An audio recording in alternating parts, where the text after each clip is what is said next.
যে কয়দিন জীবিত আছেন অহংকার করা যাবে। এই যে স্বৈরাচার শাসকের পতন হয়েছে কিন্তু অহংকার করার কারণে। কি করার কারণে? জোরে বলেন। অহংকার করার কারণে কিন্তু স্বৈরাচার শাসকের পতন হয়েছে। আলেম ওলামা থেকে শুরু করে এমন কোন মানুষ নাই যার উপর সে নির্যাতন করে নাই।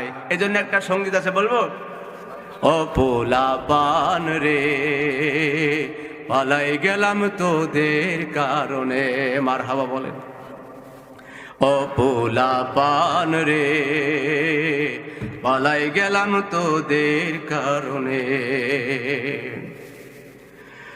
উন্নয়নের গান ধরে, উন্নয়নের গান ধরে তবু তোদের মোহন পাইলাম না রে।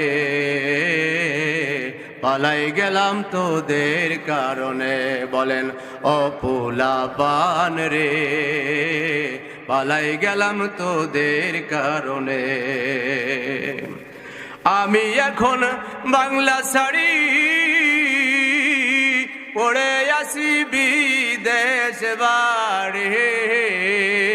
আমি এখন বাংলা শাড়ি পড়ে আসি ভারত বাড়ি। নিয়ে যারে তাড়াতাড়ি, নিয়ে যারে তাড়াতাড়ি। আবার কিছু মানুষ মারে, লাশের উপর নৃত্য করার সুযোগ দিলি না রে। পালাই গেলাম তোদের কারণে। ও পোলাপান রে আমি পালাই গেলাম তোদের কারণে।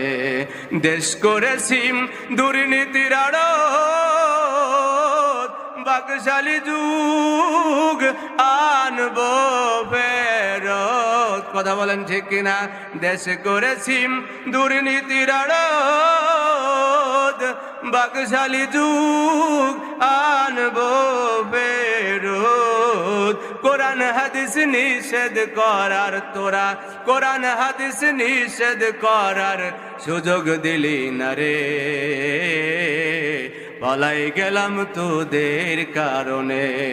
ও পোলাপান রে পালাই গেলাম তোদের কারণে। চিৎকার দিয়ে বলেন মার।